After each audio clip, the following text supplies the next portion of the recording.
अनुराग वाजपेयी जी, रायबरेली। राधे राधे। राधे राधे महाराज जी, आपके चरणों में कोटि कोटि प्रणाम। महाराज जी, सिद्ध पुरुष साधना काल में हृदय में व्याप्त जिस बल से माया के आगे कभी अपने घुटने नहीं टेकते, वो बल क्या है? क्या वो हर साधक के लिए अलग अलग बल हो सकता है? उस बल को कैसे प्राप्त करें? बस एक ही बात, भगवान की शरणागति। दैवी हेषा गुणमयी मम माया दुरत्तया मामेव ये प्रपद्यन्ते माया में ताम तरन्ते। कोई अपने बल पर माया को रौंद दे, ना ऐसा भूतो न भविष्यति। एकमात्र मामेव ये प्रपद्यन्ते माया में ताम तरन्ते, भगवान के वचन है। दैवी हेषा गुणमयी मम माया दुरत्तया। ये जो देवी माया है ये त्रिगुणात्मिका है, सतोगुण रजोगुण तमोगुण। इनको कोई पार कर ले बहुत कठिन है। दुरत्तया, अगर कोई इस माया को पार कर सकता है तो मामे वे प्रपद्यन्ते, मेरी शरण में जो आ गया माया में ताम तरन्ते। भगवान की शरणागति, भगवान की गुरुदेव की शरणागति के बिना शिव विरंचिका मोहे को है बपुरान।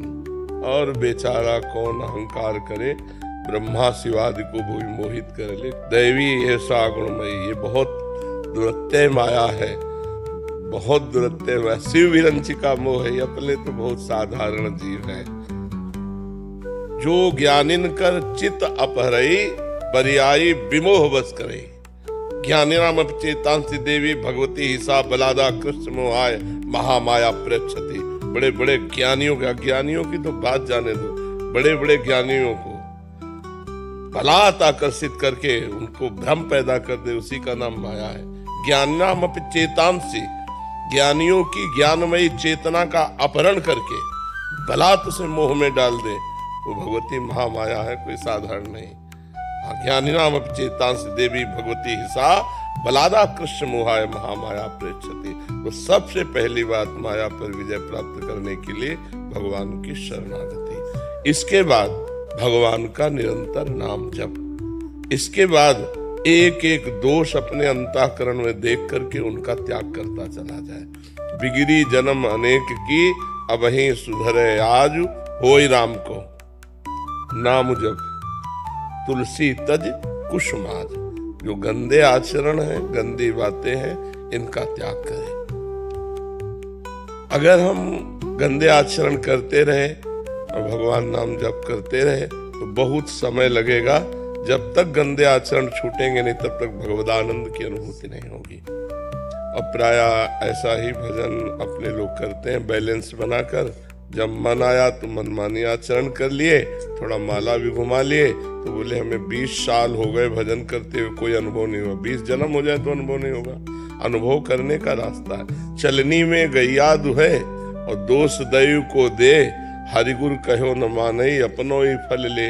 हरि आज्ञा गुरुदेव की आज्ञा नहीं मानते हो, चलनी में गाय दूह रहे हैं जिसमें छेद है तो एक बूंद पीने को नहीं मिलेगा। तो ऐसे गाय बढ़िया है, दूध बढ़िया है, दूहने वाला प्रवीण है, लेकिन पात्र सही नहीं है। तो पात्रता लाओ, अवगुणों का त्याग, दैवी संपदा का ग्रहण, भगवान नाम जप और हृदय से भगवान का भरोसा। चाहे कोई भी तरना चाहे इसी से तर जाएगा। और ये नहीं तो ऐसे करके कोई आज तक नहीं निकल पाया, कोई नहीं निकल पाया। नारद जी महाराज भगवान शंकर के पास गए, बोले काम भी पर विजय प्राप्त कर ली। अरे बोले चुप रहो, हमसे कह दिला, हरि से मत कह देला जाके। तो उनको लगा ये काम विजयी नहीं है ना, क्योंकि क्रोध आ गया तो सही काम विजय तो नहीं हुआ। हमको तो गुस्सा भी नहीं आया और काम प्रणाम करके चला गया। तो इसका मतलब भगवान शिव हमारी बात सह नहीं पाए। हरि के पास गए, तो हरि कौतुक निधि, आओ आओ नारद जी। नारद जी बैठे, बोले भगवान आपकी कृपा से हमने काम पर विजय प्राप्त कर ली। अरे बोले आप काम पर विजय प्राप्त कर लिए तो बहुत सहज बात है, आपका जो स्मरण करे वो काम विजयी हो जाए। और सुगंध रख दी। नारद जी बड़ी कृपा आपकी भगवान। अच्छा प्रभु, बोले हाँ पधारो पधारो। नारद जी चल पड़े। थोड़ी दूर चले, एक नगर, कहीं कुछ नहीं था, एक दिव्य नगर। वहां कोलाहल सुना कि भाई यहाँ क्या हो रहा है? बोले राजकुमारी का स्वयंवर हो रहा है। चलो देखते हैं भाई कैसी राजकुमारी, क्या स्वयंवर। ऐसे कौतुक वहां गए तो राजा ने साष्टांग दंडवत की। ये सब माया द्वारा रचित है। महाराज बड़े भाग्य हमारे, आप जैसे महात्मा घर पधारे, लाओ राजकुमारी को दंडवत कराओ। जो ही राजकुमारी आई, नारद जी के होश उड़ गए। देखते हुए नारद जी के रोमांच होने लगा। काम विजयी थे, रोमांच होने लगा। अब इसके बाद राजा ने कहा, महाराज हाथ देखो कैसा वर मिलेगा, कैसा, क्योंकि स्वयंवर रचना हो रही। जो ही रेखा देखी सोई लिखा, अविनाशी लक्ष्मी ऐश्वर्य कभी उसके पास से हटेगा नहीं। सब भगवान के जितने सद्गुण सब रेखा में। हाँ, तो नारद जी ने कहा अब तो मतलब पति तो हम ही बनेंगे इसके। अभी भगवान से कह के आए। तो अब देखो ये भक्ति की महिमा होती है कि इतनी प्रचंड भगवान की माया में भी भगवान की स्मृति नहीं गई। उन्होंने सोचा इस समय तप करने का समय नहीं है कि मैं तप के द्वारा वरदान मांगू। तो मेरे परम हितैषी भगवान श्री हरि है, मैं उनको पुकारूं और उनसे कहूं अपना रूप दे दो तो बस चट ब्याह कर लेगी राजकुमारी। और राजकुमारी मिल गई तो जीवन की तपस्या का फल मिल गया। अब साधन भजन की वृत्ति नहीं रह गई, केवल राजकुमारी की वृत्ति रह गई। पर हम प्रणाम करते हैं देवर्षि नारद को कि ऐसी प्रचंड माया में भी उनको भगवान का स्मरण बना रहा, नहीं तो विस्मृति करा दे, चेतना का अपहरण कर ले, उसी का नाम माया है। अब वो एकांत में गए और पुकारा, हे नाथ, हे करुणामय, आप कृपा। भगवान फौरन प्रकट हो गए। वैसे तो चाहे देर लगाते, अब तो कौतुक करना है तो कृपा करके तुरंत। और कहा, नाथ जे विधि होए नाथ हित मोरा, करो सुबेग दास में तोरा। मेरा जिस प्रकार से हित हो मैं आपका दास हूं, वही करो। भगवान ने कहा, हित ही नहीं परम हित। जे विधि होई परम हित, नारद सुनो तुम्हारा। जिस तरह तुम्हारा परम हित होगा नारद, मैं वही करूंगा, अन्यथा नहीं करूंगा। तो बोले, भगवान हरि रूप दे दो, क्योंकि मुझे अब राजकुमारी के भी नहीं मिले, सुंदरी बाला। और भगवान से अभी कह के आ रहे थे काम विजयी है। तो भगवान ने कहा तथास्तु। और नारद जी ने समझा हरि रूप मिल गया। और हरि कहते बंदर को भी, भगवान ने बंदर का रूप ना। अच्छा आश्चर्य कि राजा और संपूर्ण प्रजा सबको नारद रूप दिखाई दे रहे। राजकुमारी और शिव के दो पार्षदों को के अब पहले आसन में बैठे। अब राजकुमारी माला लेके चली। सोची कि प्रारंभ में इस बंदर को किसने बैठा दिया। वो माला हटा के दूसरी तरफ चली। अब नारद जी उठे, जिधर वो जाती उधर जहां जाते तो राजा खड़ा हो जाता है, देवर्षि नारद है, बैठ जाते हैं। राजकुमारी फिर मुड़ जाती है। किसी भी राजा के गले में नहीं डाला। नारद जी इतना विकल थे कि किसी तरह हमें देख ले। वो देखती भी नहीं थी कि ये बंदर भयंकर यहाँ कैसे बैठा है। और नारद जी सोच रहे थे मेरा हरि रूप है, माला क्यों नहीं पहना रही।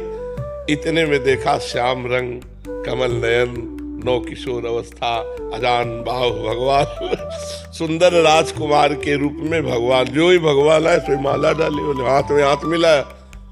नारद जी को ऐसा लगा प्राण निकल गए। हमारी राजकुमारी तो ये श्याम रंग के सावल सरकार ले गए, लेकिन हरि को क्या जरूरत थी कि इस समय आकर के हमारी राजकुमारी ले जाए। बहुत अंदर विकल थे। तो भगवान शिव के पार्षदों ने कहा तनिक अपना रूप भी देख लो, राजकुमारी तुम्हें देखे भी तो कैसे। तो जल में जेव देखा, मरकट बदन भयंकर देही। उनका अच्छा इतना छल, हमारे स्वामी है, जिंदगी हो गई माला घुमा तेल की, और ये परम स्वतंत्र न सिर पर कोई भाव। आज नारद से पाला पड़ा है, आज इनको बताऊंगा जाके। और बीना लेके भागे तो रास्ते में मिल गए, बातचीत करते मजाक करते हुए जा रहे थे। नारद जी देख के और जल गए कि जो राजकुमारी हमारे बगल में होनी चाहिए वो भगवान ले लिए। रुको, भगवान रुक गए। नारद जी ने कहा पूरा जीवन हो गया आपकी सेवकाई करते, एक बात मांगी थी, ये राजकुमारी, उसका भी अपहरण कर लिया आपने, उसका भी। जाओ मैं शाप देता हूं, जैसे मैं स्त्री वियोग से दुखी हूं ऐसे तुम स्त्री वियोग से दुखी होगे। जैसे मुझे बंदर की देही दी ऐसे बंदर तुम्हारी सहायता है। भगवान ने हाथ जोड़कर साफ तब हरि माया दूर निवारी तान रब